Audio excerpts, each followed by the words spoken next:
Welcome back to Inside Politics. We're talking with Larry Woods on the Democratic side and Debra Maggart on the Republican side about the upcoming November election. Debra, you mentioned before we went out about this new ad that's up that's being paid for by the Republican Governors Association. Governor Haslam's the head of that. He got about, I think, $3 or $4 million from them to start running an ad.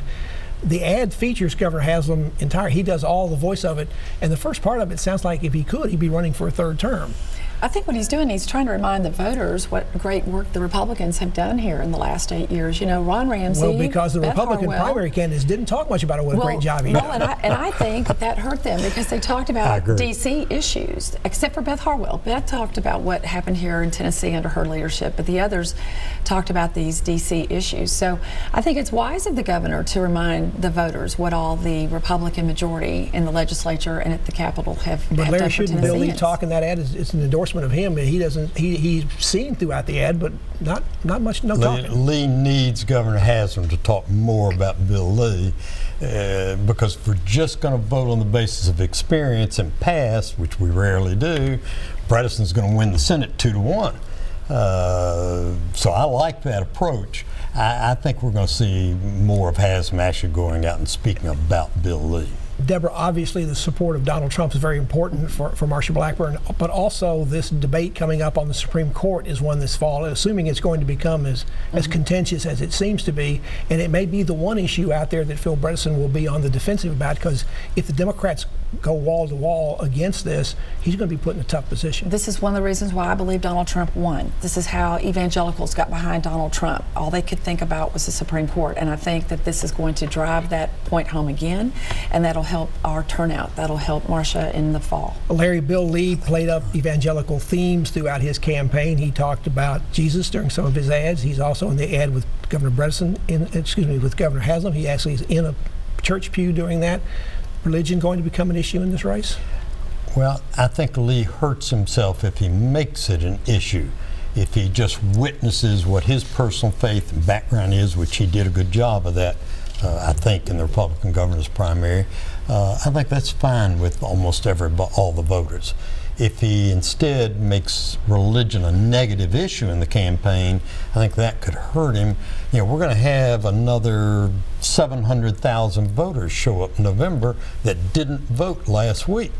And those people are not going to be attracted by that kind of issue. And Debra, I think for Bill Lee, he's sort of an unknown quantity. He's sort of a blank slate. That can be both good in politics and it can be bad too. Sure, and he did a good job of expressing to the voters who he was and what he would be about. So I look for him to do that again. One thing I understand the Dean campaign was talking about this week in one of the emails I got is it looks like he's going to say, in fact I'll quote from the email, "We are inviting our opponent to join us in as many small town squares, suburban neighborhoods, and urban churches as possible to talk about the issues." That doesn't sound like challenging somebody to a debate, Larry, but it's close.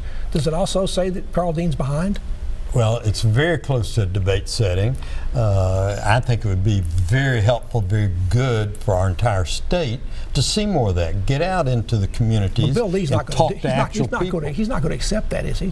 Would he do that? I don't know. You know, now he did these in the primary, and he was actually someone that stayed to the bitter end on the fourth debate when the other candidates had decided not to do it. He seemed to do well in those forums. Sure.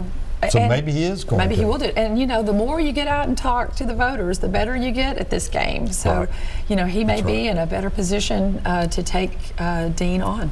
One other geographical question. All four of these candidates running for statewide office, and the only two statewide offices we have are from Middle Tennessee. We have two other grand divisions, East and West. And that's not just geography, folks, that's politics. How do these candidates make sure that the other grand divisions don't feel left out or they don't have a seat at their table? I think, and I think all four of them will, I think they carefully research and talk to local community leaders in East and West Tennessee and make sure the ads they run in those geographic markets and the appearances they make focus and hone in on issues that are important in those areas. And Bill Lee went to all 95 counties. He talked about that in his campaign, but I'll tell you, Marsha Blackburn, she's been visiting all 95 counties for years, for at least 15 years. She has spoken at Reagan Day dinners and rallies and that sort of thing all across the state for a long time. She's done fundraisers for a lot of people in the Republican Party who've been elected to office or tried to get elected to office. So I think she understands as well the importance of being seen across the state. I don't think that's going to be a problem. Now, you know, used to, everybody competed these 3 grand divisions, and I think as time went by, that, from my service in the legislature, that sort of went away. I know when I first got there, you know, the 3 grand divisions, we competed. They competed all the time for whatever, but I think that's sort of gone away now. So Larry, we're going to have a situation where we have 2 Democrats competitive for races on a statewide level, while we don't expect any change much in the legislature. Supermajority there for the Republicans, right. And the congressional delegation is going to stay 7-2. That doesn't seem like that would be in the same state. Yeah, there's no change foreseeable at all in the congressional makeup, no substantive change in the legislature in terms of Republican domination. But now I have to disagree a little with Debra. You know, there's a factor here in the Republican Party, and I've got some bad folks in my Democrat Party too, who aren't going to vote for a woman. Look at what they've done to you when you were up for re-election.